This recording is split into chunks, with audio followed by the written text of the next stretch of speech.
Boa noite, amigos e amigas do Clube Alpino Paulista. Boa noite a todos e a todas. Mais uma vez, bem-vindos ao nosso já tradicional CAP Virtual, a nossa reunião, a nossa celebrada reunião de quarta-feira, sempre para conversar sobre montanha, expedições, as aventuras nas cordilheiras.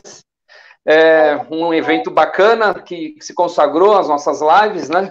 Claro, durante a quarentena, importante quarentena, estamos todos em casa, continuamos em casa e pedimos para que todos fiquem em casa. E essas lives são esse gesto, esse momento de afirmação dessa nossa decisão em conjunto com a saúde, enfim, a saúde de todos, para cuidar de todos nós. Nesta noite, como já também virou costume, a gente recebe muitos amigos aqui, e essa noite também é uma noite especial, porque nós temos aqui 4 pessoas muito queridas, que estão sempre em contato conosco, colegas de longa data, cada um com uma atividade junto da gente, trabalhamos juntos em atividades, enfim, durante vários anos, e hoje eu acho que será um dos temas mais polêmicos dessas nossas lives, né? Um tema que já vou apresentar, vou falar um minuto. Eu quero só, antes de passar para o tema, dizer das 4 pessoas que estão com a gente, né? Para começar, a gente está aqui com a Ana Lúcia Ugrinovich, que fará a mediação. A Ana, que durante muitos anos participou mais ativamente, agora está um pouco afastada, mas quem sabe, né? Com a live ela já está voltando para trabalhar de novo junto da gente no Clube Alpino, com formação de gente, levando gente para a montanha. Está aqui também grande amigo, grande montanhista, que recentemente fez um trabalho muito bacana com os nossos montanhistas que foram para o Tupungato, Manuel Morgado. Bem-vindo, Manuel, para mais uma conversa de montanha. Também está com a gente o Roman Romantini, grande aventureiro, que tem muita coisa para contar, e fique sabendo, Ronan, você já está na lista para dar sequência quando as nossas atividades voltarem, as atividades presenciais voltarem, para você ministrar curso, enfim, nós vamos conversar depois a respeito. E também com grandíssimo prazer, grande amigo de longuíssima data, o Rodrigo Raineri, grande escalador, enfim, tem uma trajetória muito bacana, muito conhecido. Muito obrigado a todos vocês pela presença e por assumir essa discussão que é muito bacana. A discussão de hoje é o direito à montanha, um tema bem importante, polêmico, que sempre suscita grandes e calorosos debates, um tema central, uma vez que o mercado do montanhismo vem crescendo né, acentuadamente desde os anos 90, eu diria, final dos 80, início dos 90, tivemos uma verdadeira explosão do montanhismo no Brasil, e que, inclusive, ensejou o surgimento de várias empresas. Vocês são pessoas que são resultado desse processo, a gente já conversou sobre isso, e é algo que está sempre em discussão. Existe gente importante que diz, não, o que a gente está fazendo na maior parte das atividades de montanha não é montanhismo, é turismo, né? Uma das pessoas que trata desse tema é o Messner, grande alpinista, né, grande conquistador, e que depois a Ana vai ler uma tese polêmica dele, né, e que nos coloca nessa fronteira, afinal, levando gente para a montanha. Estamos fazendo montanhismo ou estamos fazendo um turismo, digamos, um turismo radical, uma experiência mais subjetiva, né? Não tão esportiva, não sei. Aí existe, de fato, muitas correntes, e a nossa ideia é abrir este fórum, deixar o canal aberto para as discussões que vocês possam apresentar e as perguntas e as intervenções das pessoas que estão nos assistindo, que sempre tem uma boa presença de público nas nossas lives. Antes de passar para vocês a palavra, passar para a Ana para iniciar a mediação e começar essa boa discussão, eu quero agradecer a realização dessas lives, agradecer à diretoria e ao Conselho do Clube Alpino, que tem apoiado muito toda essa iniciativa, a turma que está trabalhando nos bastidores, né, vários colegas lá do Clube Alpino que estão sempre no bastidor, na organização, telefonando, enfim, fazendo uma série de trabalhos para sustentar, né, a realização das lives, e a Silvia Rossetto, grande amiga, montanhista e jornalista, que tem dado todo o suporte para a realização desse evento, inclusive entrando em contato com vocês, né, conversando, preparando, fazendo a reunião preparatória, realmente um trabalho muito grande. Também apoiam essa nossa live, essa nossa reunião de quarta-feira, a Bivac, a loja Bivac e a Academia 90 Graus. Também dois importantes lugares, né, centros de encontro e de comercialização, claro, e de treinamento dos montanhistas nossos aqui do Clube Alpino de São Paulo.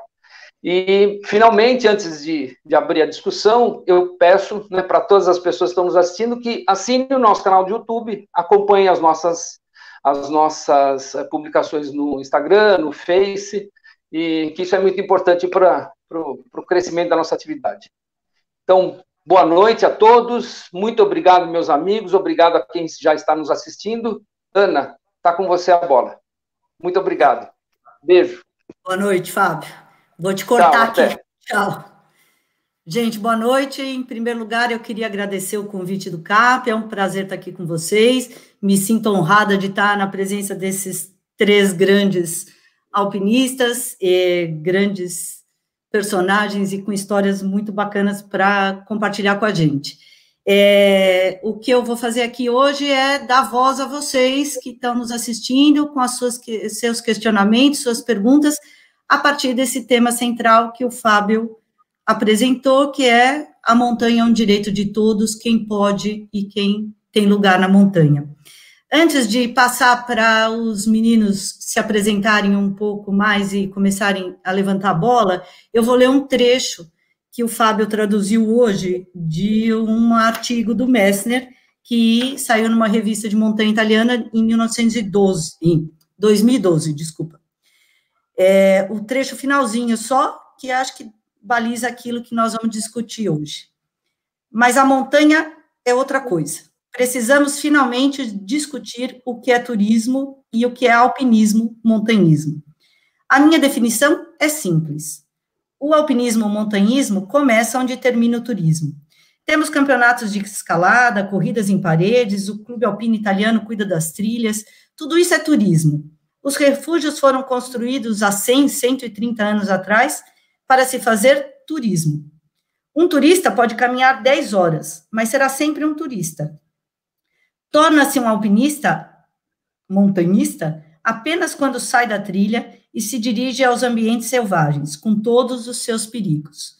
Vejam, eu não tenho nada contra o turismo, que, aliás, é a base da economia de subsistência dos Alpes, mas é preciso esclarecer do que estamos falando.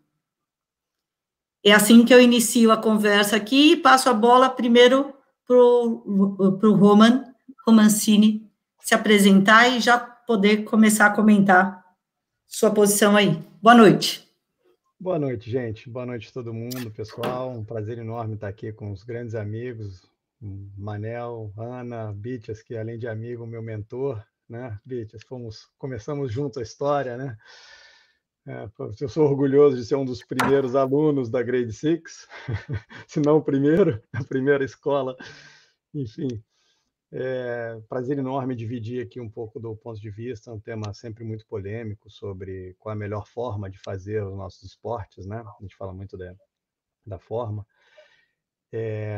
Sobre o direito, acho que o tema principal, direito à montanha, eu sou bem pouco elitista nessa questão. Eu acho que todos têm o direito, não só a montanha, troca a montanha por praia, por trilha, por mergulho, não importa, parque. Eu sou muito a favor do direito para todos. Mas com direito tem o dever. Acho muito importante a gente pensar que, ao ter direito a alguma coisa, nós temos alguns deveres associados. Primeiro, o dever da autopreservação. Então, somos nós que somos responsáveis por nós mesmos. Segundo, da preservação coletiva, não só das pessoas que estão com a gente, mas dos lugares onde estamos. Então, Eu não gosto muito dessa diferença semântica entre turismo, aonde começa o turismo, onde começa o montanhismo, Roman, seguir trilha. Oi. tem um pedido para você falar um pouco mais alto. Ah, é? Tá abaixo aqui? Posso... Estão me ouvindo, gente? Posso até tentar tirar aqui o fone, talvez fique melhor. Só um momentinho.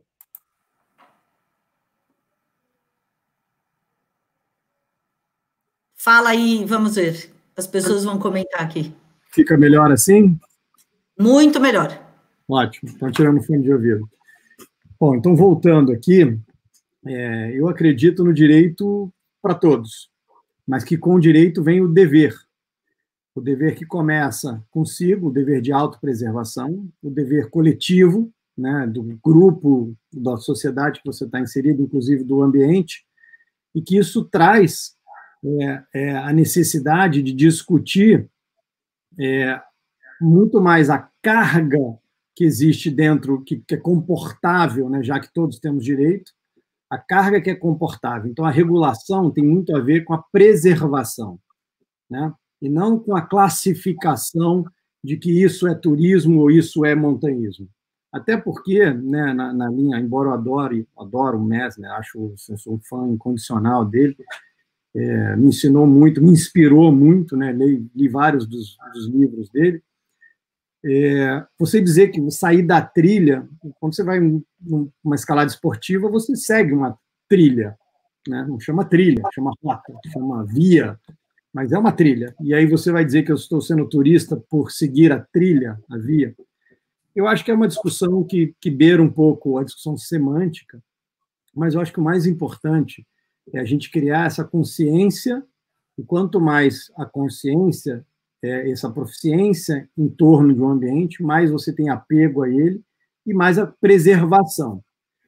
Acho que é o mais importante de tudo isso, né? Falar do direito à montanha até sobre um viés de preservação da montanha. Isso, para mim, está muito associado à consciência, à proficiência que você gera na sociedade em volta desse ambiente.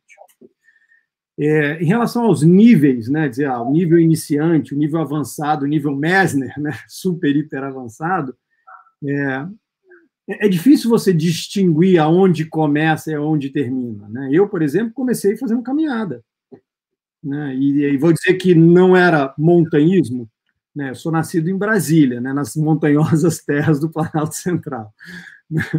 Então, assim, a minha primeira experiência de montanha foram os morretes do Cerrado, né? Depois foi o muro da Unicamp, né, Bitias? Meus primeiros, então eu vou falar assim, o muro não é considerado montanhismo, né?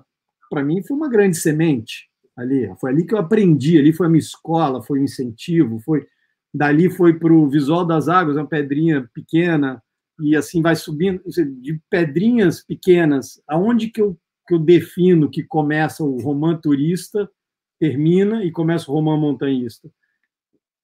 É difícil. Eu acho que é uma questão muito mais semântica. Eu, particularmente, acho que o turismo é um grande alavancador dessa consciência, né?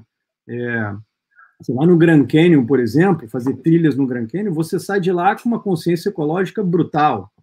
Você vai para Yosemite, né? Dependendo da inclinação, o que é trilha vira rota, dependendo do que é rota, vira via. Né, onde começa e onde termina isso, dependendo da inclinação que você caminha lá, né? As famosas escalaminhadas. Então, eu não gosto muito dessas restrições, dessas discussões semânticas. Eu acho que a discussão tem que estar muito mais focada naquilo que é importante. Como é que a gente cria essa consciência de preservação, né, em vez de cercear o direito, pelo contrário, abrir a paixão, semear a paixão e criar essa proficiência para preservar, né? E em relação a essa graduação de criar, isso é só para montanhistas, isso é só para turistas, eu acho que, com o tempo, essa fronteira é meio cinzenta, ela vai se fundindo, e é mais uma questão de iniciante ou avançado. O turismo, todos somos turistas quando vamos visitar um parque ou uma montanha, no fim. Ok. Manuel, quer você? Sim. Se apresentar? Olá a todo mundo, muito obrigado pelo convite do CAP de estar nessa discussão que eu acho extremamente importante. Eu me sinto até bastante confortável em opinar a respeito disso, porque, de acordo com o Messner, eu poderia dizer que eu ando nas duas vertentes, se é que isso existe. Eu acho que não existe. Eu me apaixonei pela montanha aos 17 anos e fiz muita coisa no que ele poderia classificar como alpinismo. Por outro lado, eu levo pessoas para a montanha há 28 anos e decididamente eu não concordo com essa divisão. Até porque, pela opinião dele, como você nasceria montanhista, em algum ponto que você se interessa por uma atividade outdoor, você precisa começar nela. E o que eu entendo dessa divisão que ele faz é que você não teria incentivo até, porque ele divide, e a sensação que me dá é que ele coloca, apesar de ele dizer que ele respeita muito o turismo, me dá a sensação que ele coloca em segundo plano.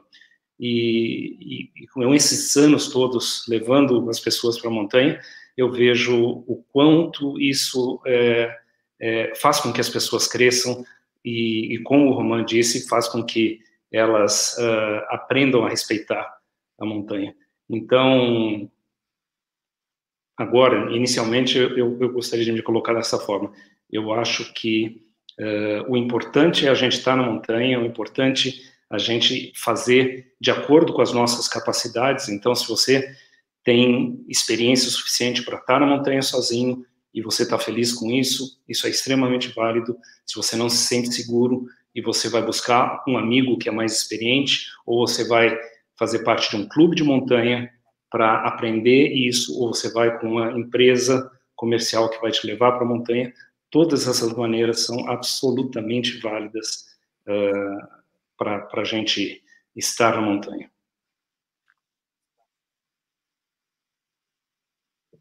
Rodrigo. Bom, boa noite a todos, obrigado ao CAP pela oportunidade, é uma honra, prazer estar aqui com vocês. Romain, grande amigo, desde a universidade, né, aqui de Campinas, da Unicamp. Manuel, uma das viagens mais bacanas que eu já fiz, em 16 horas dentro do avião, foi ao lado do Manuel, voltando de Doha, lembra, Manuel? Foi muito boa aquela viagem com você, passo momentos incríveis com vocês, e a Ana, né, sempre muito amiga, ótima profissional, enfim. E eu tô aqui, cara, super feliz, recebendo um monte de mensagem no WhatsApp, tô assistindo, tô acompanhando, beijinho, cara, então é uma honra realmente estar aqui. Esse assunto de montanha, estamos todos aqui, somos muito apaixonados, montanha, meio ambiente, né, e, bom, comecei morando no sítio, morei, né, numa chácara e tinha cavalo, vaca, ia nadar no rio, e a coisa da natureza sempre teve em mim, até que quando eu estava no colegial, fui para as cavernas do Vale do Ribeira, no Petar, né, fiz uma viagem lá de estudo do meio, me apaixonei pelo ambiente natural, e depois Itatiaia no primeiro ano de faculdade, em 88. Então, estou aí com 31 anos de montanha, e já também participei, segundo as classificações do Messner, dos dois lados, como o Manuel, né. Eu acho que existe, principalmente no meio do montanhismo, uma necessidade de a gente poder esclarecer, principalmente para a mídia, que divulga muito dos nossos feitos e acaba conseguindo patrocínios para que a gente consiga fazer outras expedições grandes, a diferença entre as coisas, né? Eu, como dono de agência, às vezes em conversas informais, assim, de bares, e falo assim, cara, eu pergunto, isso aqui é para mim, não é para mim? Eu falo, meu, se você entrar num site de uma empresa e tem uma expedição organizada para lá, talvez ela tenha até alguns pré-requisitos, mas provavelmente ela é uma expedição, uma rota acessível. Se você pegar uma Façudo Aconcagua, uma Aconcagua Invernal, que o Romain fez comigo, algumas outras escaladas aí, essas escaladas não são vendáveis, são escaladas que a gente faz pelo prazer, pela paixão, pelo desafio pessoal, né? E eu acho que o Messner talvez misture um pouquinho desses conceitos. Para mim, tudo é montanhismo. A gente, para conseguir fazer alguma coisa muito difícil, tem que iniciar pela base sem cometer erros primários, porque os erros primários matam, machucam. Então, para você se tornar um cara que quer sair da trilha batida, primeiro, é importante que você vá na trilha batida, que você vá para uma rota normal de uma Aconcagua, que você vá, de repente, até para um Everest, para o lado sul do Everest, lado do Nepal, por exemplo. As rotas normais do Everest são ótimas escolas, como nós conversamos aqui outro dia. Então, para você ir para uma montanha de rocha, fazer uma escalada em rocha, seria interessante você treinar numa parede, fazer curso, aprender a montar parada, ir num campo escola, como o Romão falou, Visual das Águas, tem vários outros, para depois você poder se aventurar ir para Salinas, Torres del Paine, sei lá, Patagônia, enfim. Então, eu acho que nós temos aqui a missão maior de poder classificar o que é uma escalada realmente que está hoje nos limites, né? Os solos que os americanos têm feito, aquelas coisas insanas, e o que é uma coisa acessível para todos. De uma maneira geral, como a gente já concordou aqui, para mim todos somos turistas, estamos de passagem nesse planeta, e a forma como a gente passa que é diferente. Queria provocar vocês um pouquinho, aí é uma primeira provocação, e depois eu queria que as pessoas fizessem as suas perguntas. Mas vocês não acham que talvez o Messner tenha um certo saudosismo de um período mais romântico do montanhismo? Existia uma época que a montanha não era para todo mundo.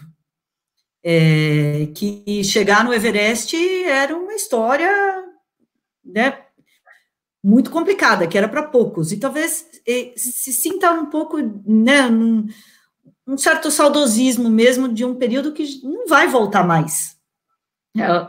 A história mudou, o acesso mudou.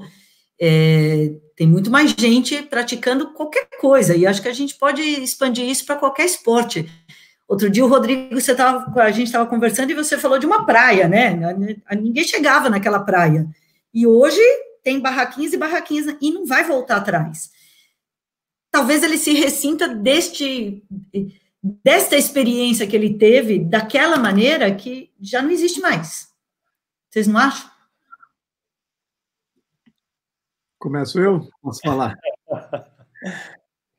Roman quer? Pode. Sem dúvida, eu acho que o critério do ineditismo ou da exploração inicial, ele é um pouco mais velado hoje em dia, né? Mas vou pôr um contraponto aqui, né? Até um contraponto que eu gosto bastante, né? A montanha não é só onde você está, é quando você está, com quem você está, em que época do ano você está, qual rota você quer fazer, né? Então, assim, ainda há muito que se descobrir.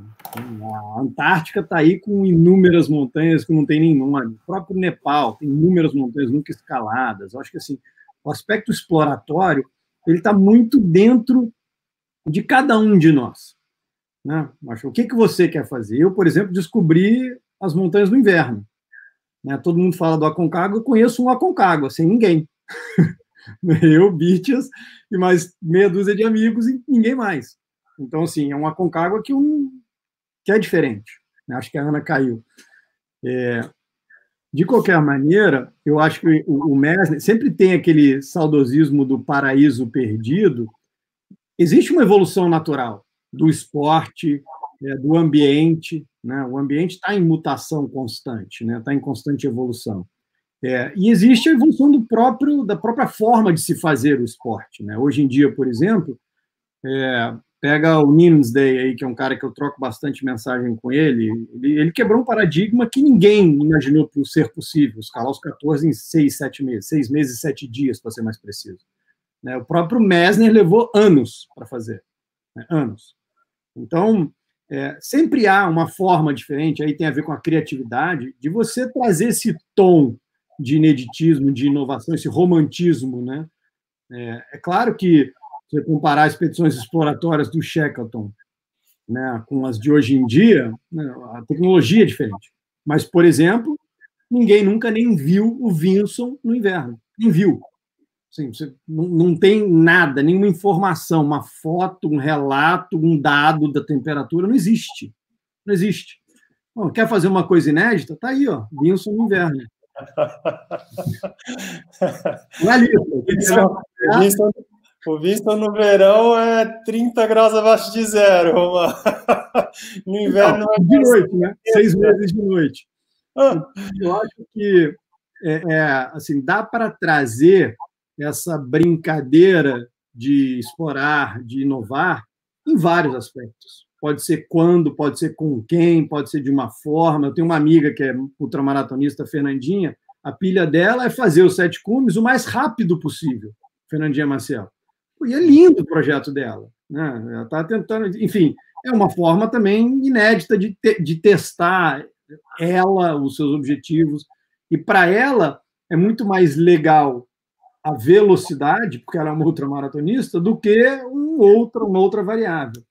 Então, eu fico... Aí, o meu contraponto sim, dá para achar diversão em muitos lugares do planeta ainda, né? Eu entendo o Messner, assim como eu entendo meu pai, que o mundo, naquela época, daquela forma, daquela visão que ele tinha outras possibilidades, mas aí meu contraponto esse mundo de hoje continua tendo outras possibilidades. O que eu acho, eu concordo com você, Roman, e o que eu acho é que, na verdade, um pouco do que o Messner coloca também é a parte que a gente podia colocar que é a não planejada, que é a parte realmente da aventura. Mais ou menos, mano. Como você falou, não tem uma foto do Vinson no inverno, por exemplo. Então, isso, cara, você não tem essa informação. Isso dá um sabor a mais na aventura, né? Quando você não tem uma informação de uma face, quando você não tem uma informação do clima, quando você não tem alguma coisa, isso gera uma dificuldade maior na sua expedição e isso causa um risco, inclusive, maior. Eu acho que a falta de informações, o risco de avalanche, ou o risco, enfim, de uma greta, ou o risco de uma tempestade que você não consegue prever, porque a sua previsão do tempo naquela época era muito ruim comparada com a de hoje, enfim.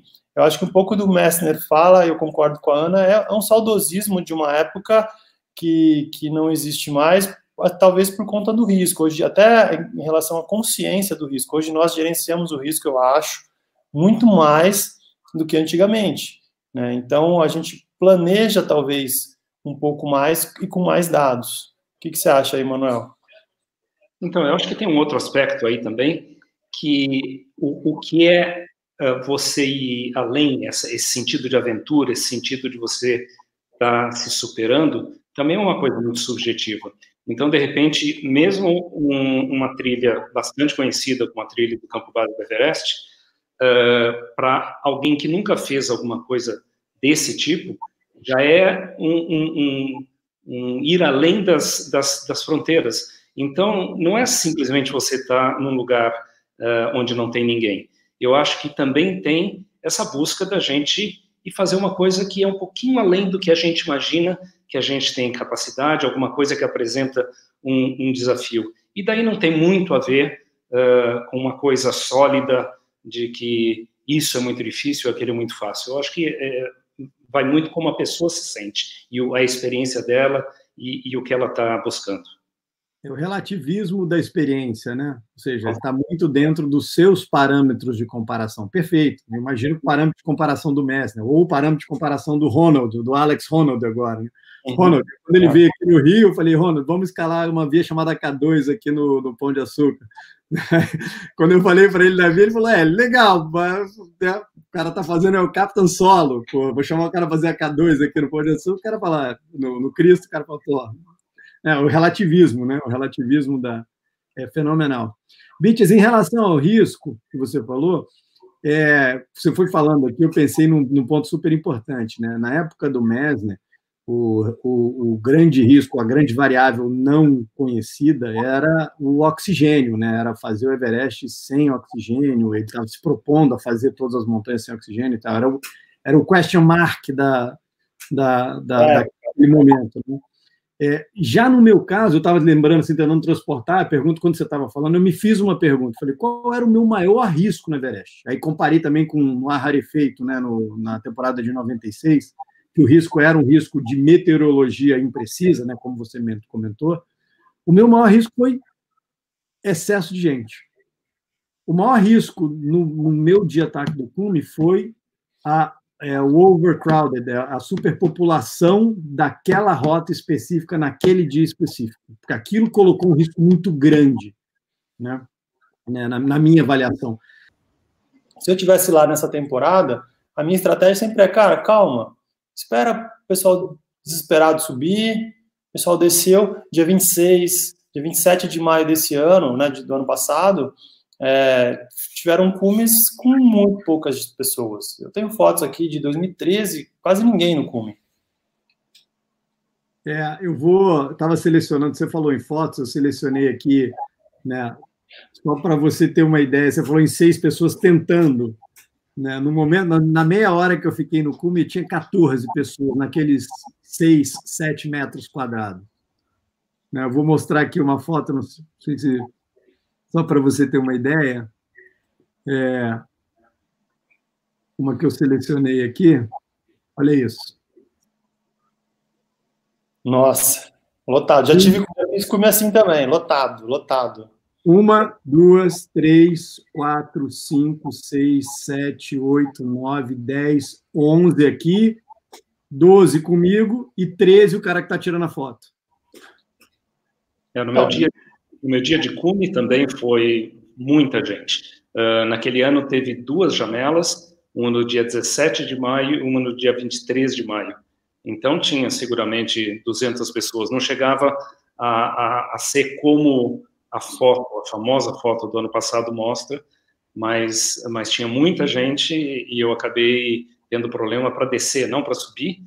Eu estava um pouquinho mais cedo que a maior parte das pessoas, mas na descida eu fiquei 1 hora no escalão Hillary, esperando para descer.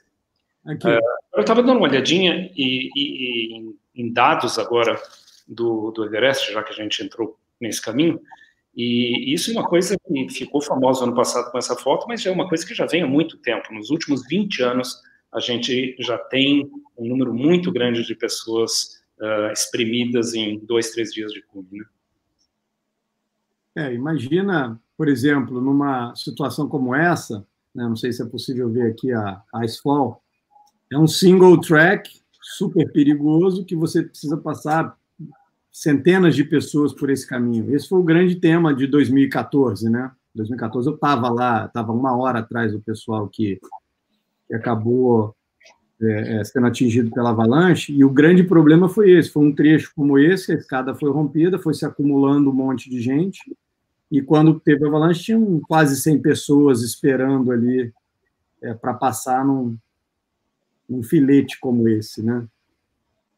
Então, voltando aqui ao tema, né, principal, eu acho que a ideia...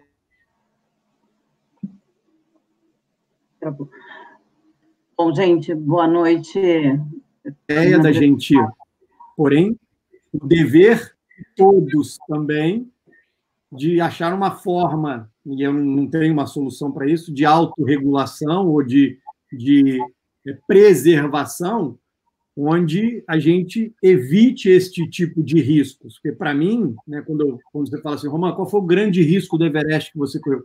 By the way, foi uma expedição que deu tudo certo. Raramente as minhas expedições dão tudo certo, 100%, mas essa foi uma que deu tudo certo, com exceção do satelital, que eu não conseguia falar em casa, então eu tinha uns blackouts de comunicação com a família. Mas fora isso, deu tudo certo. E o passaporte na hora de embarcar também. Mas isso é uma historinha à parte. O maior risco que eu senti que eu corri lá foi a exposição ao longo de uma rota super congestionada, tanto na subida quanto na descida. Na subida, eu tive que várias vezes me desclipar e passar pessoas. Então, no próprio escalão Hillary, eu fiz o escalão Hillary não clipado, tive que fazê-lo não clipado, porque tinha um grupo de chineses que estavam travados ali, porque tinha uma chinesa que tinha falecido ali no momento. E na volta, eu simplesmente não conseguia descer, porque as cordas, né, os trechos que engargavam nas cordas, era uma fila de pessoas Para você ter uma ideia, eu cheguei no campo 4, que normalmente a pessoa chega por volta de meio-dia, 7 da noite, né? Já num horário realmente avançado. Eu extrapolaria essa questão, a gente poderia pensar na praia, né? Praia? Pensa no litoral norte do estado de São Paulo, como a Ana comentou, pensa na Ilha Bela, né? No dia, sei lá, 1º de janeiro, ou no Carnaval, gente, vai estar lotado. E as montanhas aqui, a Serra da Mantiqueira, Serra Fina, todo Itatiaia, tem um problema de uso, né, de impacto, de falta de consciência de meio ambiente que acaba atrapalhando muito. E talvez, a Ana, não sei se ela escutou, mas a gente estava falando dessa questão do risco, que o Messner talvez tenha saudosismo, concordando com você, o risco que a gente tinha, a falta de informações, mas também hoje a gente tem a superpopulação em todo lugar, mais de 7 bilhões de pessoas no mundo, né? Então, o aquecimento também, né? Essas duas coisas associadas acaba trazendo aí uma nostalgia mesmo, para a gente, inclusive, né? Não tenha dúvida. Tem essa pergunta aqui que eu achei interessante, que volta àquilo que a gente... será que essa teoria das pessoas estarem todo mundo na grande montanha não afeta o ego? É isso, Rafael? Não está atrelado ao ego não ao romantismo, mas ao ego de repente, todo mundo faz aquilo que só eu podia fazer? Boa observação, gostei. Gostei mesmo. Inclusive, uma vez eu conversei com um escalador que abriu uma via, e ele tinha dado 1 grau para a via, depois a gente foi lá e repetiu, e aí depois que a gente repetiu, ele perguntou se a via não era de 1 grau um pouco mais baixo. Eu acho que tem isso. Nunca tinha pensado nisso, Ana, mas legal, Rafael, bacana. E vocês acham que é? Eu não gosto de julgar. Eu prefiro assim, cada um tem que achar o seu propósito naquilo que faz, seja na montanha ou fora dela, né? Tem gente que faz pela paixão, como eu. Tem gente que faz pela fama, e eu conheci vários. Tem gente que faz pelo status, de dizer, escalei uma montanha, fiz né? Tem gente que faz pelo ego, quero ser o primeiro a fazer isso, quero ser aquilo. De novo, todos esses motivos são certos. São motivos. São motivos, contanto que você saiba disso. Eu estou fazendo a montanha, estou me arriscando, quero fazer no inverno por causa disso. Por que você quer fazer os 7 cumes no inverno, Romano? Tem um propósito. Eu acho que a palavra que tem que estar associada com o que a gente decide fazer é propósito. Qual é o seu propósito na montanha? Essa é a pergunta. O meu propósito na montanha é fugir de casa. Pode ser também, não importa. O meu não é, by the way. Mas eu acho que este sim tem que ser o real motivo. E quando isso está muito claro e muito transparente, os julgamentos acabam não acontecendo. Então, a história do ego é muito clara. Você percebe isso entre equipes, entre amigos, entre montanhas, entre montanhistas. Né? Entre montanhistas você vê uma certa competição que, em um certo ponto, é saudável. Em 96, nós tivemos um desastre também associado ao ego de 2 guias de montanhas. Né? Eu tive a chance, na Rússia, de conversar com um dos maiores parceiros do Anatoly Bukarev, quando eu fui para o Elbrus Invernal. A pessoa que organizou a operação local para mim lá era um escalador e era um parceiro do Anatoly. Então, ele me contou muita história associada a essa competição, né? Principalmente na Rússia, que tinha o montanhismo na Rússia era uma bandeira política também. Né? Isso é outro motivo. De repente, você faz montanhismo como uma bandeira política. Né? Então, Ana, tem a ver com propósito. Diga. O Rafael, desculpa te interromper, Romão, o Rafael Bilibio, ele então, eu ia... Vai lá. Ele complementa a fala dele, a pergunta dele, dizendo que ele também estava se referindo aos jornalistas que estão reclamando que está banalizando. Aí tem que ver como banalizar, né? Então, pois é. É isso, ó. Mas eu acho Mas que muita gente está banalizando. Não sei quem são as muita gentes. Mas eu queria continuar com uma pergunta aqui, o Marcelo Krings. Conhece? Conhece? Você conhece? No caso, meu marido. Diria o Job que o alpinismo não é esporte, pois não tem regras de competição. Isso era o Domingos Job, para quem não sabe, mas acho que aí todo mundo sabe, é fundador do Clube Alpino Paulista, desses alpinistas românticos, e a gente, lá na época que se discutia a introdução da escalada esportiva, e teve grandes e grandes discussões, ele dizia que o alpinismo não é esporte.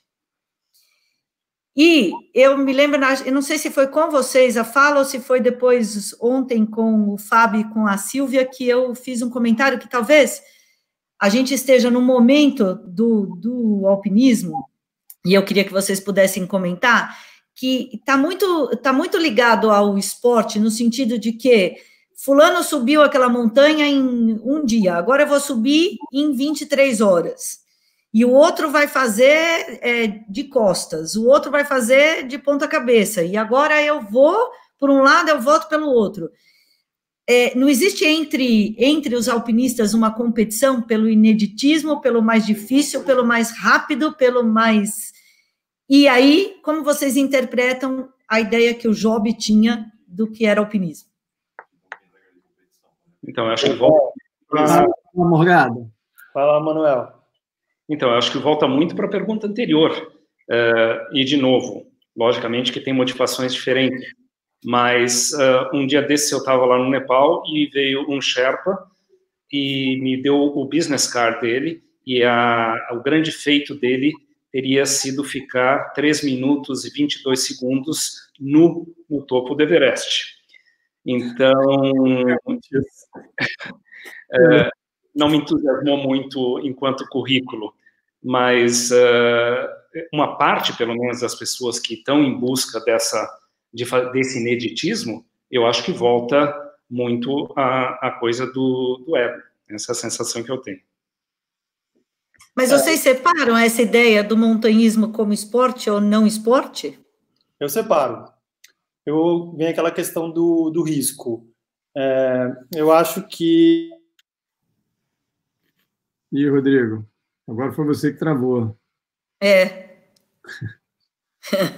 Não fui eu, foi o Rodrigo. Procuraram o Rodrigo. Travou, Bitches. Bom, enquanto ele volta aí, deixa eu dar a minha opinião. Tá. Bom, eu até ia ser interessante perguntar para o Domingos Job o que ele acha agora que o Comitê Olímpico classificou o alpinismo como esporte olímpico, né? Nós temos escalada na próxima Olimpíada. Então, oficialmente, segundo os critérios mundiais, o alpinismo é agora um esporte, né? Mas, independente disso, né, independente do Comitê Olímpico, que inclui o surf, o skate, o alpinismo, o esporte, eu acho que o esporte tem muito a ver com a prática esportiva, tem a ver com o espírito esportivo, não só com a competitividade, que é natural, é uma derivada disso, né? Xadrez é um esporte? Né? Enfim, eu, de novo, não gosto muito dessas segmentações, dessas classificações e enquadrar dentro de caixinhas muito bem definidas, né? Para mim, é claramente um esporte, primeiro, pela vertente fisiológica, né? Se você olhar a dimensão do esforço físico que você precisa fazer, né? Você corre uma maratona, você faz um triatlo, um Ultraman, um Ironman, né? Do ponto de vista de esforço fisiológico, quase que diariamente, dentro do alpinismo. Você segue umas regras, sim, existem regras, né? Por exemplo, quando você vai numa via que não é grampeada, você segue ela não grampeada. É uma regra ética, não é uma regra competitiva, mas é uma regra ética. Então, existe todo um arcabouço, uma etiqueta, que define, sim, na minha opinião, como um esporte. Para mim, é claro que é um esporte. Ele não precisa ter uma regra de competitividade, que agora tem. Nas escaladas esportivas, isso já está definido. Então, mas, independente disso, a prática da atividade é que é importante. Se ela é classificada como esporte, esporte olímpico, esporte competitivo, esporte amador, esporte profissional, eu acho que, para mim, é irrelevante. Não faz diferença. Eu caí, desculpa, gente. Só para terminar, vou ser rápido. Eu acho que é muito mais do que esporte, é religião. Né? A gente pratica montanhismo porque a gente acredita. Crença. Né? São as nossas catedrais onde a gente pratica a nossa religião. E eu me apaixonei pelo montanhismo porque é um esporte de equipe. Né? Eu me apaixonei por compartilhar a felicidade, como o Roman comentou na nossa última reunião. Estar junto na montanha é uma coisa muito forte. Nós criamos laços para toda a vida. Não sei quantos anos faz que eu não dou um abraço, um aperto de mão no Roman, mas o cara é meu amigo porque a gente escalou muita montanha junto. Então, eu acho que isso que é um sentimento que não é esportivo. Isso aí é muito mais do que esporte. Mas isso é uma coisa que o esporte oferece para todos os esportistas em diferentes modalidades, né? A relação interpessoal e Você acha que não? Não, porque quando você está escalando rocha, a sua vida está numa corda que está sendo segurada por uma outra pessoa. Se você me elencar quais esportes a sua vida está na mão de uma outra pessoa, a gente talvez consiga entender essa sensação de parceria que o montanhismo me dá. Pode ser que não dê para todo mundo, mas para mim, se eu olho para baixo, meu segurador está com a corda frouxa, conversando, fazendo alguma coisa, né? Cara, não está ligado em mim, ele não está inteiro, não tá meu parceiro, entende? Naquele momento que eu estou escalando, a gente tem que ter uma conexão que eu não consigo. Acho que o Rodrigo pagou de novo. Acho que ele ficou emocionado, acho que o pai dele está vendo aí, estou vendo aqui. Ele ficou emocionado e... Olha lá. Muito bom. O Rodrigo está falando, eu costumo definir como irmandade da corda. A gente cria muito mais do que uma relação de companheirismo, a gente cria uma relação de irmandade. Né? O Bichas falou, né, minha relação dele começou lá no muro da Unicamp, ele foi meu mentor, foi meu professor, foi meu amigo, foi meu parceiro de escalada, fizemos várias montanhas juntos, continuamos super amigos e planejando coisas juntos, mas essa sensação de que você confia absolutamente tudo, e tudo é a sua vida, na mão do outro, é uma confiança absoluta, é a irmandade da corda. Vai lá, Manel. Manuel queria falar. Voltando um pouquinho ao começo dessa nossa conversa, onde a gente estava dividindo a coisa entre turismo e alpinismo, eu acho que a gente podia retomar, inclusive para essa pergunta se é esporte ou não, porque existem várias maneiras diferentes de se relacionar com a montanha. Então, a pessoa que pratica isso, que vai todo fim de semana para a montanha, que se dedica a isso, que é parte importante da vida dela, talvez para essa pessoa alpinismo seja um esporte. Para a pessoa que eventualmente vai fazer um trekking uma vez por ano, talvez não seja, mas de novo, essa divisão, se é esporte ou não é esporte, eu acho que ela ela acaba sendo tão pouco importante quanto a outra divisão, se alpinismo uma coisa é alpinismo, outra coisa é turismo. Entendi. A questão do Job lá atrás era que para ele não era esporte, porque não tinha regra de competição. Porque o esporte tem regra de competição. Mas eu acho que o montanhismo ultrapassa isso mesmo, concordo com vocês. Esporte, pode ser, pode não ser, depende da maneira como você encara. E também acho que chegamos num ponto que, para alguns, também é esporte de competição. Não só a escalada esportiva, porque aí não é o alpinismo, é a escalada esportiva, a escalada indoor, mas o próprio alpinismo pode ser um esporte de competição da maneira como você encara a tua ida para a montanha. Se teu único objetivo é fazer mais rápido que o cara anterior, talvez você esteja competindo com ele mesmo que ele não saiba disso, né? Eu já olho assim, igual a natação, por exemplo. Né? O montanhismo, ele abrange várias modalidades. A natação, você tem natação oceânica, você tem natação de 50 metros rasos. E uma variedade quase que infinita no meio desses dois extremos. O montanhismo não é diferente. O montanhismo, ou o alpinismo nada mais é do que o esporte de montanha que nasceu nos Alpes. Aí tem os mais nacionalistas chamam de andinismo aqui, mas, no fim, é a sua relação, aquilo que você pratica na montanha, e tem várias modalidades. Tem a modalidade que você pode chamar de trekking, tem a modalidade que se chama de hiking, que é um trekking mais inclinado, tem a modalidade que é escalada, tem a modalidade que é escalada indoor, tem a modalidade que é escalada em cascata, tem a modalidade que é expedição solo, tem a modalidade que é expedição estilo alpino, tem cara, inúmeras modalidades, não importa. Algumas dessas modalidades são praticadas. Tem gente que seleciona e fala, eu só faço montanhismo dentro de academia. Eu conheço vários amigos que são excelentes escaladores, mas, cara, o tesão dele é ali, academia, muro e tranquilo. Eu tenho o contrário. Tem amigos que só faço montanha de 7 mil para cima. Né? Não tem, são só nuances da relação com a montanha, ou modalidades. A mesma coisa se eu fosse trocar para uma piscina, né? São nuances da relação com a piscina. O cara que é sprint e nada 50 metros, ou o cara que é fundista e nada 10 mil. São relações diferentes com o esporte, né? As diferentes modalidades. Triatlon, igual. Né? Você vai desde Ultraman até o triatlon short triatlon, sprint triatlon. Então, de novo, essa classificação, ela aí mais uma semelhança aos esportes, em outros esportes tem uma modalidade distinta. Nem mais, nem menos, nem melhores, nem piores. Eu, por exemplo, sou um meio multimodal nesse aspecto.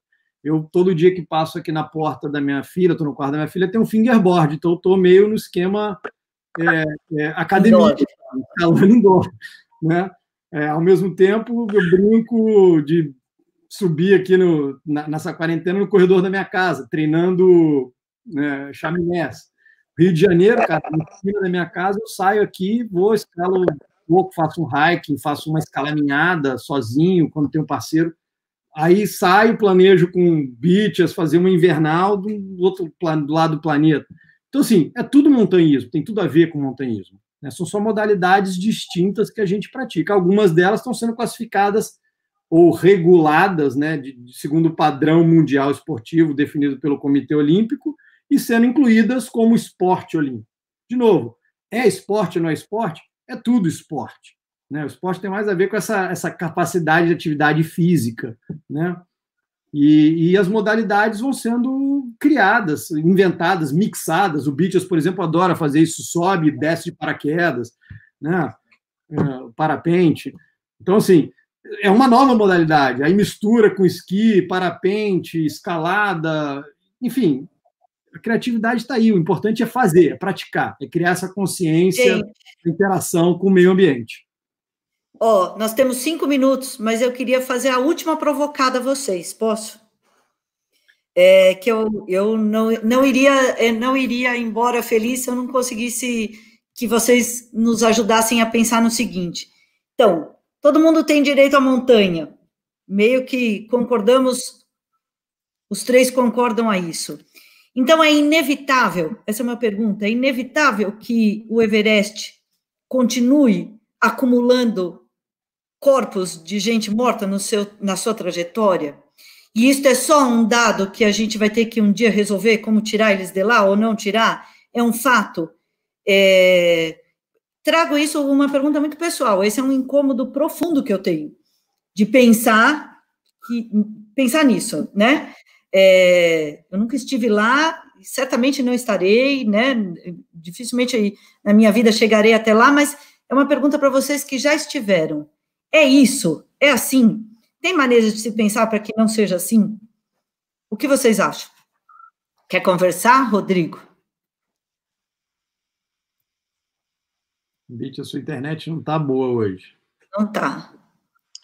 Ana, você poderia desenvolver um pouquinho mais? Qual é o ponto exatamente que te incomoda? O que me incomoda é a ideia de pensar que, uma vez que a gente determina que a montanha é um direito de todo mundo, então nós vamos, e com a tecnologia, com as expedições, com a organização disso, nós vamos ter cada vez mais pessoas indo para a montanha, certo? E todas as montanhas. Mas quando a gente vai aqui, sei lá, no Pico de Jaraguá, a chance da gente morrer no Pico de Jaraguá, hoje, é infinitamente menor. Mas continua sendo uma grande chance a gente pegar uma avalanche, ou a gente pegar uma tempestade gigante no Everest e ter 140 pessoas no caminho, como você contou para nós outro dia, né? Uma fila interminável, e muita gente morrer pelo caminho. E aquela cena dos corpos no caminho é uma cena com a qual a gente vai ter que se acostumar? Essa é a pergunta. Quer começar, Manuel? Então, eu acho que, bom, alta montanha, né, o montanhismo de 8.000 é um esporte inerentemente perigoso. E eu acho que cada um de nós, ao entrar numa montanha como essa, está mais ou menos ciente dos riscos. Como minimizar esses riscos? Então, a gente falou no começo em relação aos números do Everest, especificamente, mas a gente for ver, boa parte das montanhas mais populares tem um número imenso de escaladores também, né? O Choyo, o Manaslu está ficando mais popular, o Amadablan tem 500 escaladas por ano, o Everest acaba sendo mais visado nisso. E eu não vejo muita maneira de diminuir o número de pessoas no Everest, a não ser por uma seleção econômica. Eu acho uma seleção bastante ruim. Eu acho que o Nepal não pode viver sem o que eles ganham, um país extremamente pobre e cuja única fonte de renda é turismo, então eu não vejo a viabilidade disso acontecer num futuro próximo. A única maneira que eu vejo para diminuir o número de pessoas seria quintuplicar o valor do permit, que hoje em dia é $11.000. Se jogar para 20, não vai acontecer nada, vai continuar com o mesmo número. Se jogar para 50, sim. Mas será justo que a gente selecione quem poderia subir o Everest por conta de poder econômico, né? Então, é um questionamento. Seguramente, diminuindo o número de pessoas lá, a gente vai diminuir o número de mortes, proporcional, inclusive. Vai ser uma montanha mais segura. Por outro lado, a gente vê uma outra coisa. Cada vez que se coloca alguma proposta de melhorar a segurança no Everest, tem uma enorme crítica das pessoas que acham que daí você não está sendo mais esportivo. Eu lembro que uns anos atrás se falou da possibilidade de colocar uma segunda, ou colocar uma escada no escalão Hillary, que era um dos pontos que a coisa complicava lá. E eu lembro, aqui no Brasil, teve um debate enorme. Eu lembro de uma pessoa falando assim, então é melhor até colocar uma escada rolante até lá em cima. A gente tem já escadas no lado tibetano, a gente tem cordas fixas e tem escadas, inúmeras escadas na cascata. Mas ao se tentar deixar a montanha um pouquinho mais segura, usando uma escada no escalão Hillary, teve uma crítica enorme. Então, eu acho um assunto bastante complexo mesmo. E é uma montanha que não é das mais perigosas, eles falam em 25% de mortalidade do K2, do Nanga Parbat, do Annapurna. O Everest, agora nos últimos anos, onde tem um número maior de expedições comerciais, a gente tem um índice de mortalidade, cume versus mortalidade, de 1,2%, 1,5%. Quer comentar? Bom, eu perdi um pedaço de novo, minha internet que realmente está travando. Eu acho que a gente vive num planeta onde nascem muitas pessoas e morrem muitas pessoas. Eu tive até uma discussão com um grupo de amigos em relação ao coronavírus. A gente, se vocês derem uma olhada naquele site Worldometer lá, vocês vão ver quantas pessoas morreram de fome esse ano. De fome.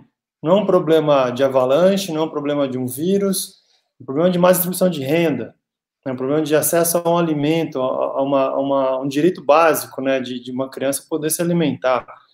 Então, Se aumentar o fluxo de pessoas na montanha, vai morrer mais gente na montanha. Se aumentar o fluxo de pessoas pegando onda numa praia, vai acontecer mais mortes por afogamento, enfim.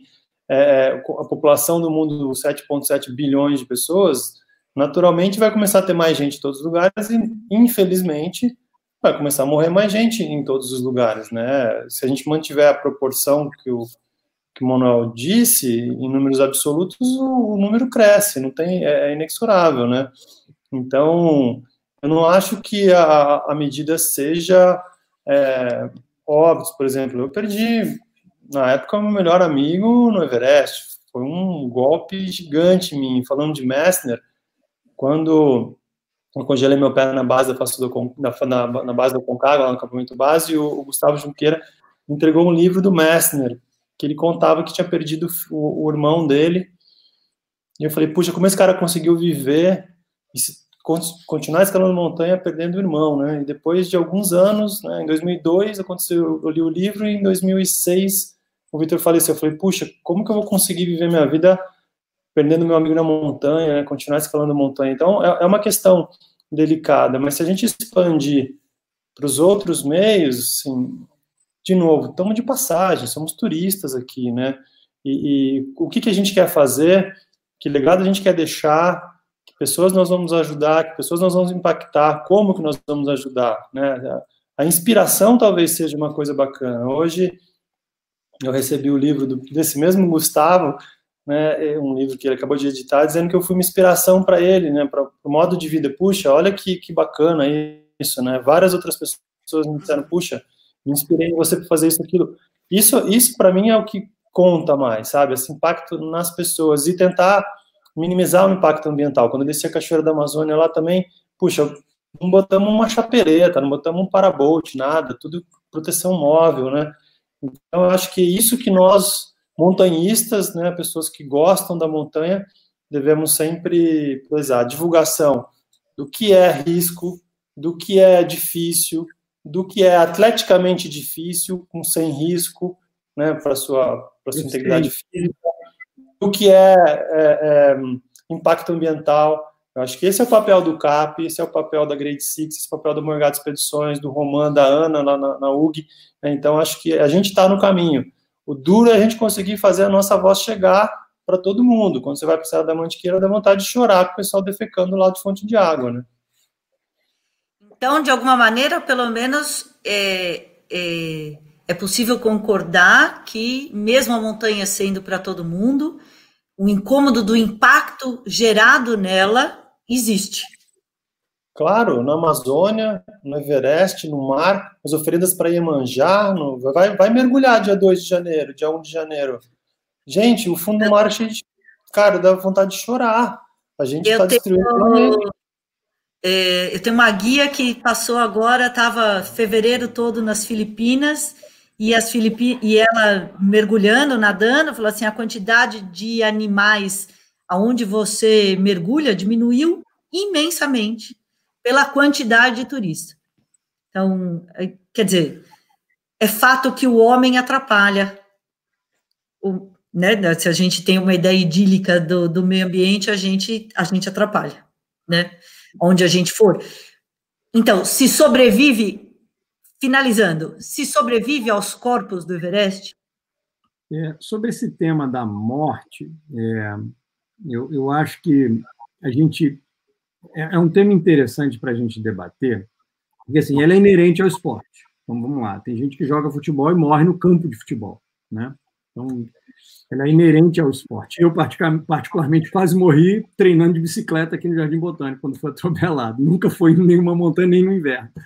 Né? Então, eu acho que isso faz parte. Você pega um avião, cai o avião, você pega um carro, bate o carro, enfim. É inerente. O que me preocupa, né, com a história falando especialmente sobre o tema corpos no Everest, e eu vou fazer uma analogia com outro esporte, o automobilismo. Se, de repente, a gente desse a liberdade para todas as pessoas terem acesso a carros e corressem a carros de Fórmula 1, a gente ia ter um problema. E os corpos iam se acumular nos circuitos de Fórmula 1. O que eu quero dizer com isso? Eu volto ao tema lá atrás sobre proficiência, né? Assim, de repente você sair, nunca fiz nada na montanha e vou para a Fórmula 1 da montanha, que é o alpinismo de 8.000, né? Seja ele super assistido, seja ele solo, não importa, são, né, variações dentro da... a exposição ao risco versus a proficiência é que gera esse acúmulo de corpos, por exemplo, que você está dizendo. Então, assim, muitas pessoas me perguntam, né, sobre qual a primeira montanha fazer, como fazer, e eu sempre recomendo. A minha historinha começou no muro de escalada, do muro para o Visual das Águas, do Visual das Águas para Pedra Grande, da Pedra Grande para o Baú, do Baú para Corcovado, do Corcovado para Travessias, 2.000, 3.000, 4.000, 5.000. Quando eu cheguei no 8.000, eu já tinha passado por 2.000, 3.000, 4.000, 5.000, 6.000, né? E perdido um amigo, né? Perdemos o Vitão, e me ferrado em outras expedições, que eu fui ganhando essa proficiência, dizendo, cara... E eu lembro um episódio que aconteceu, o Rodrigo deve lembrar disso, a gente em 2002 na Bolívia, e lá eu encontrei o Niklevits, e aí eu organizei aquele jantar, lembra, Bichas? Aquele jantar, eu, você, Totó, Niklevits e o Vitão. Então, e naquela viagem, Niklevits, eu e o Totó tínhamos planejado fazer uma via lá no Condoriri, não sei se você lembra, como é que a gente foi lá para o Condoriri depois do curso e tal. E depois da viagem, a gente encontrou o Niklevits em algumas outras montanhas, e ele me chamou para ir para o Everest. Ele falou, cara, estou treinando aqui para ir para o Everest, você não quer ir comigo? Eu falei, cara, ainda não. Guarda esse convite, mas agora, em 2002, o Romano não está pronto para ir para o Everest ainda. Né? Em 2004 foi quando a gente foi para a Concagua. Então, acho que essa capacidade de você ter esse autoconhecimento, que para mim é a variável mais importante no montanhismo de altitude, o autoconhecimento da sua fisiologia, o autoconhecimento da sua biomecânica, o autoconhecimento das suas capacidades técnicas, musculares, respiratórias, orgânicas, sociais, né? Esse autoconhecimento é a variável mais importante. Você vai aguentar ficar 60 dias sem tomar banho numa barraca? É uma pergunta simples, né? Então, né, você vai aguentar? Eu me amarro em fazer isso, mas tem gente que fala, tá maluco, não consigo ficar sem tomar banho, entendeu? Então, esta capacidade de você ir montando essa árvore decisória junto com essa biblioteca de conhecimentos próprios do esporte, das técnicas, das metodologias, da montanha, conversar com pessoas que fizeram, é a que vai diminuir os corpos.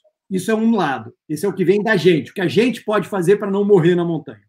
Por outro lado, tem uma outra, os órgãos reguladores que tem que ter. Os órgãos associados ao esporte, como o CAP, por exemplo, são os formadores desta mentalidade. Para dizer para o seguinte, olha, cara, se você quiser correr Fórmula 1, começa no kart. Faz o kart. Um dia você chega na Fórmula 1. Então, se você quiser ir para o Everest, tem um caminho também. Então, assim, chegando especificamente sobre o tema do Everest, é difícil porque não tem como você dizer como regular. Mas, para mim, Roman, a capacidade de escalar um 8.000, ela tem alguns pré-requisitos, assim como a maratona de Nova York. Você não corre a maratona de Nova York porque você quer. Você tem que classificar. E a classificação, o grande debate é quais são os critérios de classificação. Né? O Manel já lançou que é o financeiro, né? É uma possibilidade. Eu prefiro ir pelo critério de proficiência. E aí, de novo, quem faz o assessment da proficiência? Né? Então, esse começa a ter. Mas no esporte de maratona, de corrida, é fácil. Você tem um tempo que você tem que correr. Abaixo desse tempo, você classifica. Né? No Everest, pode não ser tempo. Pode ser quilometragem. Qual é a quilometragem que você precisa para escalar o Everest? Uma tentativa que aconteceu ano passado foi, olha, você precisa ter feito pelo menos uns 6.000. Né? Aí meus amigos de Chamonix falaram, cara, eu sou maluco, já guiei tudo isso aqui, só que a maior montanha aqui tem 4.800. Os caras são os melhores alpinistas que eu conheço. Né? Então, aí você começa a ter um pouco... Mas o ponto todo são dois grandes grupos para a gente minimizar o risco disso. primeiro o auto-assessment, né? A autoavaliação, o autoconhecimento, e depois o órgão que olha e fala, cara, para a prova de 5K, esses são os critérios. De 10K esse, de 20K esses, de 40K esse, acima de 40K, ultramaratona esse. O alpinismo pode ser similar, né? Você vai lá, faz um Island Peak, conhece, faz uma trilha, vê como é que seu corpo está, porque o critério lá tem critério fisiológico muito importante. Entendeu? Então, Roma, eu queria passar só para o Manuel, porque a gente já ultrapassou a hora, mas volta a uma fala do Rodrigo de outro dia, só para eu sintetizar aqui, que é a formação. Então, o investimento tem que ser na formação das pessoas.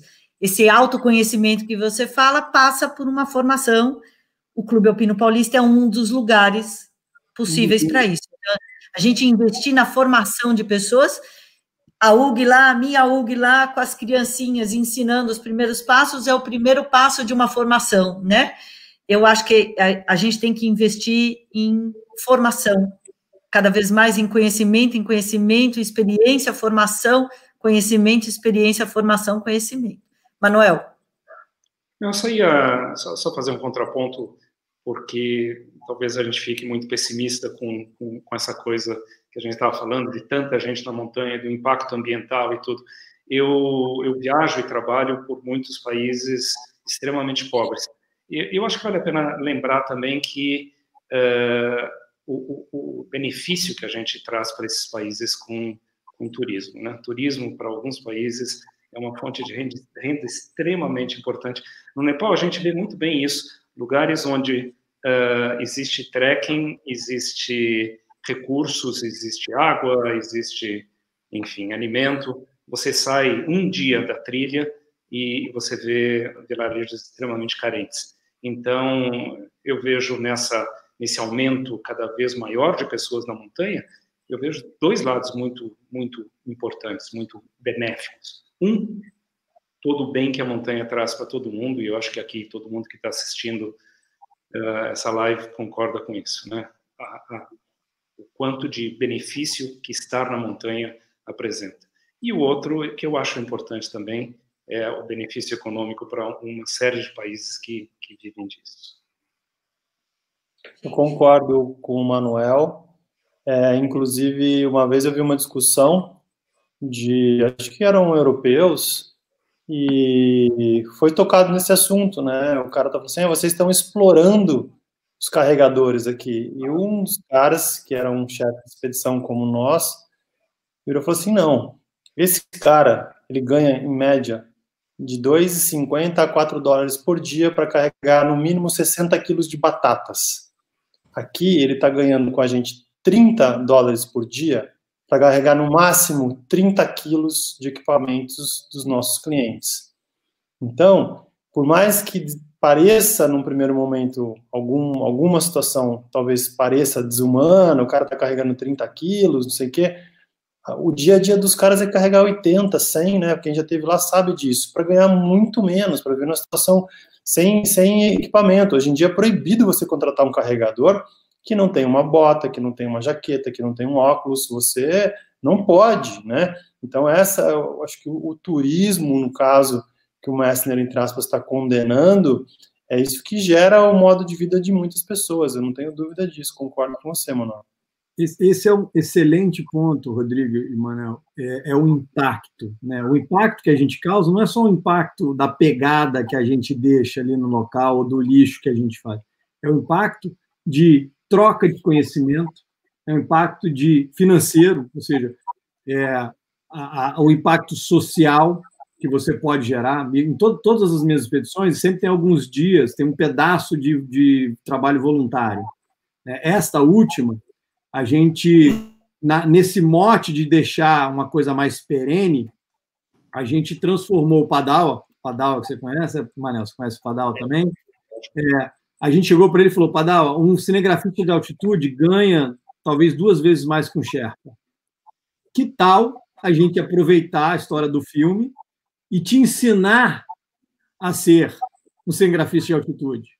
E a gente passou 1 mês e meio treinando o Padawa, A gente deu uma câmera para ele, falou, Padal, agora você vai ficar essa câmera desde Lucla até voltar. E o Rafa é um cinegrafista, fotógrafo, ensinando. As imagens do filme, espetaculares, até posso mostrar uma aqui, uma imagem da foto que eu mais gosto, inclusive, foi o Padawa que tirou. A gente ganhou 2 prêmios, a Academia de Nova York de Ciência, de Cinematografia e a Academia de Los Angeles de fotografia, por causa das imagens do Padawa.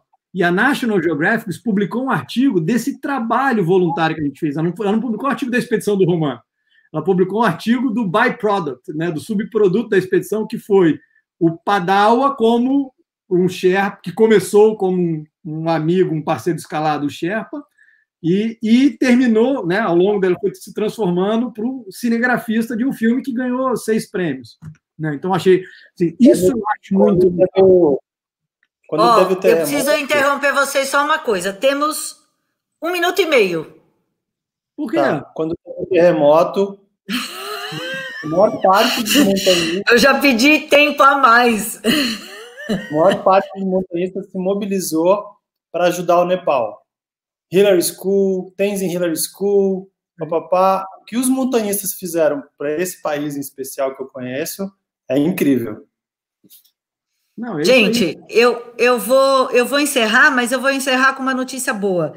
Enquanto a gente estava conversando aqui, o Fábio Cassino pediu para avisar que o tema foi tão interessante que teremos outra live em breve para dar continuidade a esta conversa que a gente entende que não está encerrada e que ainda temos muito para conversar. Ok? Queria agradecer vocês, agradecer a presença, foi um prazer estar aqui com vocês, muito gostoso, uma noite deliciosa. Obrigado. Vocês querem dar uma última palavra? Vai lá, Manel. Há bastante tempo que eu vinha pensando em ter essa conversa e eu adorei, e realmente eu acho que quando a gente conversou na segunda-feira, até o Roman falou que isso ia levar 8 horas, essa conversa, pelo menos. Eu concordo, tem muita coisa para falar, e agradeço ao CAP, agradeço você, Rodrigo, Roman, Ana, e todo mundo do CAP, e voltamos a conversar, então. Legal. Rodrigo, obrigado. Roman. Obrigado a todos vocês e a galera aí que mandou um monte de mensagem, mandaram WhatsApp. Pô, foi uma experiência maravilhosa. Adorei. Obrigado. E é muito bom poder falar de montanha. As histórias voltam nas nossas cabeças, a gente revive tudo aquilo de bom. Muito bom mesmo. Obrigado. Muito bom. Adorei. Foi um prazer. Vocês me fizeram voltar para a montanha aí depois de um bom tempo. Para o pessoal que está assistindo e que mandou perguntas que a gente não conseguiu colocar, entrem na próxima, porque realmente teve coisas que ficaram pelo caminho, porque não deu tempo. E na próxima vai dar tempo, tá bom? Muito obrigada. Nós somos super acessíveis, gente. Meu nome é Roman Romancini, está aí no Instagram, no Facebook, manda mensagem, celular, roman.romancini@gmail.com. Estamos aí, gente. Estamos aqui, super acessíveis. Agradeço também, mais uma vez, um prazer encontrar meus grandes, velhos amigos de montanha. Ana, um prazer enorme, muito obrigado pelo CAP. Já o filme, né, tem bastante pergunta aí sobre o filme. O filme está saindo, gente, já assinamos um canal, vai sair aí no off nos próximos meses. Então, Bichas está nele, Manel está nele, todos os meus amigos. Legal. Enfim, queria deixar, isso aqui é só um começo, eu acho que o processo de conscientização, o processo de abertura, né, o processo de incentivar as novas gerações, ele é contínuo, esse processo de constante crescimento da proficiência, não só individual, mas coletiva, sobre o ambiente montanha, ele é constante, tem que ser uma preocupação constante. Estaremos aqui na próxima. Quiserem... Beijo, Marcelo, Johnny, Sabrina. Manda um beijo pro seu pai. Você não mandou um beijo pro seu pai. Beijo, seu Carnela, mandou comentário ali. Galera toda, Rosana Merino, tá bacana demais estar junto com a gente. Orley, Sabrina, uma galera. Gente, boa noite. Vou terminar aqui. Até a próxima, pessoal. Tchau. Até a próxima. Boa noite.